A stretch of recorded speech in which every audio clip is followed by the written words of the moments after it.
प्रिय भाई और बहनों, सबको जय मसीह की। सुप्रभात, गुड मॉर्निंग। आज हम लोग सुबह के डिवोशन में देखेंगे जीवन के स्रोत के विषय में। जीवन का स्रोत देखेंगे कि जीवन का स्रोत क्या है। इस विषय में कुछ लोग कहेंगे कि अगर अच्छा जीवन चाहिए या अच्छी लाइफ चाहिए तो हमारे पास अच्छी जीवन शैली होनी चाहिए, हमारे पास अच्छी डाइट होनी चाहिए, यानी अच्छा पोषक आहार होना चाहिए और अच्छी मेडिसिन होनी चाहिए। अगर ये सारी चीजें हैं तो जीवन अच्छा जाएगा। ये अच्छी बात है, सही बात है कि सारी चीजें होनी चाहिए तो आदमी हेल्दी रहेगा। और अच्छा व्यायाम है साथ में ना, योगा और बहुत सारी चीजें, व्यायाम। तो ये सेहत के लिए सेहतमंद है, ये जीवन के लिए, ये शरीर के लिए अच्छी है और ये जीवन के लिए अच्छी है। परंतु क्या ये चीजें जीवन का स्रोत है?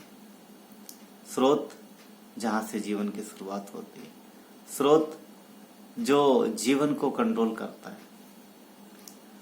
जो हम देखते हैं कि जीवन मनुष्यों के अलावा बहुत सारे जीव जंतुओं में, पशु पक्षियों में और मछलियों में पाया जाता है। तो कौन है इस जीवन का स्रोत? तो बहुत लोगों का ये मानना है कि ये सब अपने आप हो गया। कुछ लोग कहते हैं कि कोई एक अलौकिक शक्ति है जो इन सब चीजों को कंट्रोल करती है और उसके द्वारा सारी चीजें चलाई जाती है। साइंस का मानना है कि एक बड़ा धमाका हुआ और उसमें से चीजें धीरे धीरे बनी और जीवन जो है धीरे धीरे पृथ्वी पर अपने आप हुआ और सब चीजें बन गई।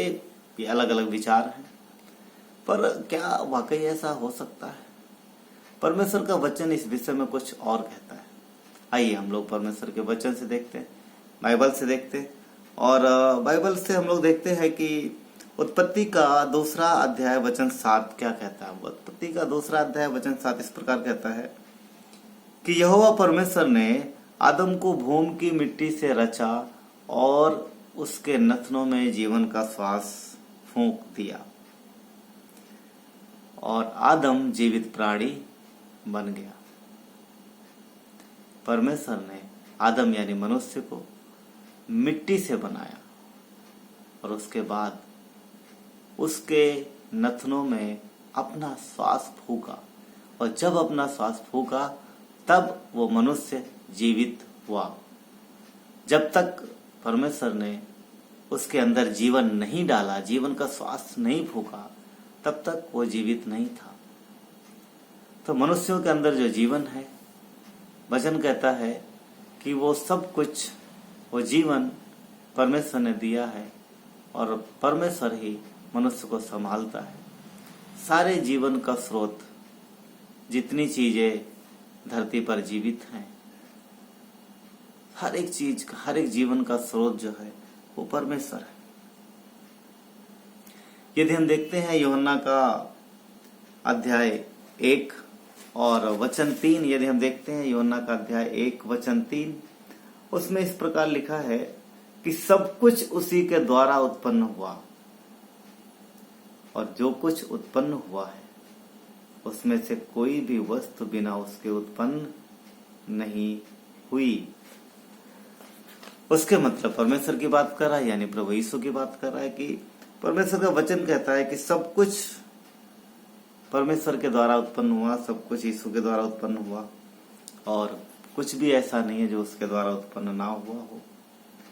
वचन 4 कहता है, क्या कहता है? उसमें जीवन था।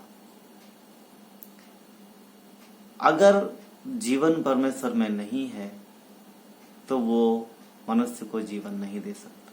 उसमें जीवन है। वचन क्या कहता है कि उसमें जीवन था और वो जीवन मनुष्यों की ज्योति था।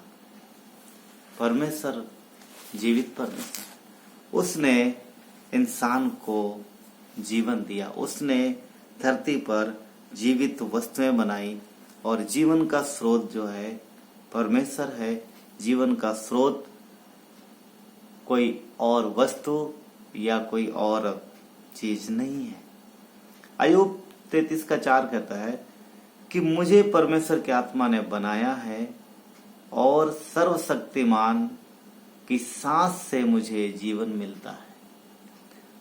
परमेश्वर की सांस जो परमेश्वर ने मनुष्य के अंदर डाली है, वो सांस मनुष्य रोज लेता है।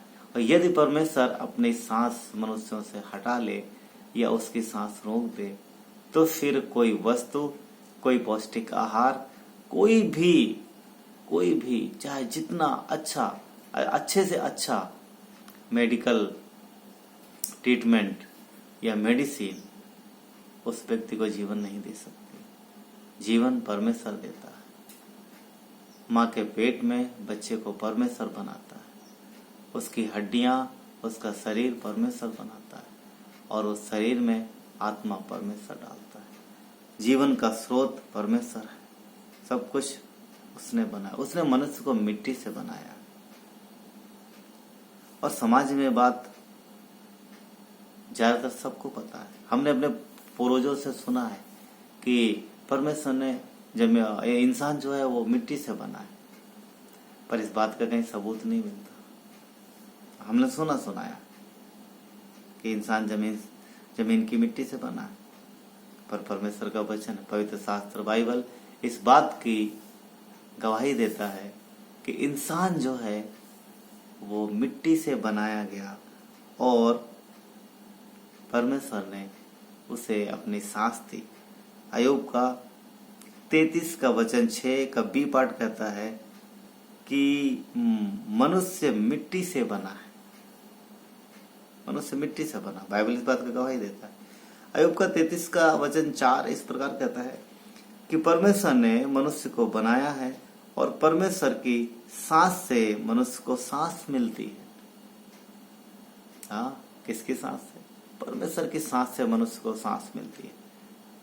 जो सांस मनुष्य लेता है, उस सांस का स्रोत, उस जीवन का स्रोत परमेश्वर है।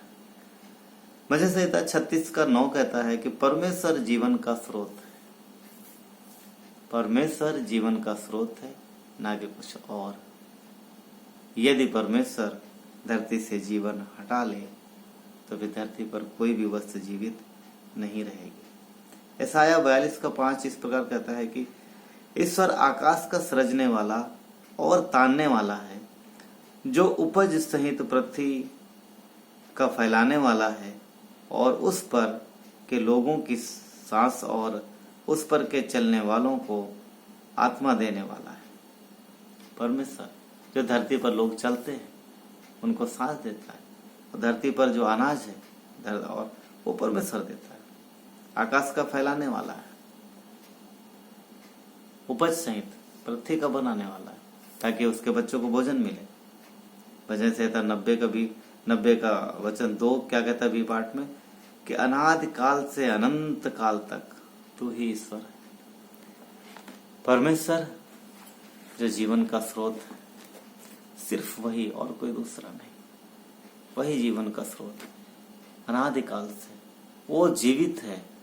उसके अंदर जीवित जीवन किसी ने नहीं डाला। वो स्वयं को, अपने आप को वो कंट्रोल करता है और हर चीज उसके द्वारा है। कोई उसे कंट्रोल नहीं करता, कोई उसको ऑर्डर नहीं देता और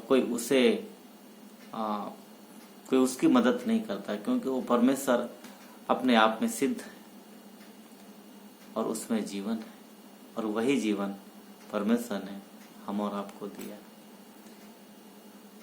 परमेश्वर आपसे प्रेम करते हैं। आपकी सांस उसकी दी हुई है।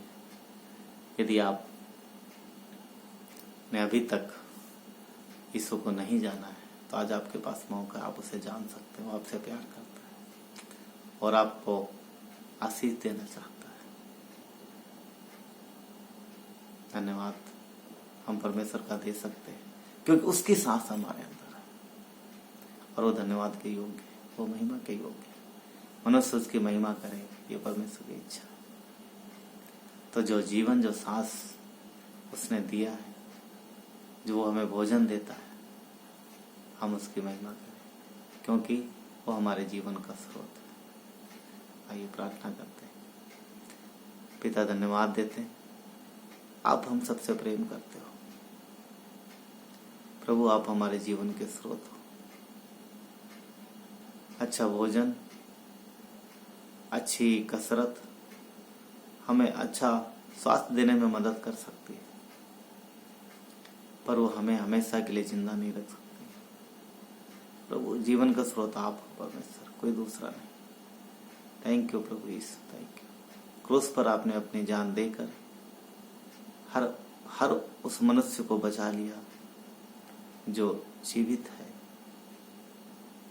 उसके पास मौका है, क्योंकि वो अपने पापों से क्षमा मांगकर आपको अपने जीवन में आमंत्रित कर सकता है, आप पर अपना विश्वास ला सकता है। थैंक यू, धन्यवाद देते परमेश्वर, आपकी महिमा करते। थैंक यू, धन्यवाद देते प्रभु यीशु के नाम से मांगते। आमीन। प्रभु आप सबको आशीष दे।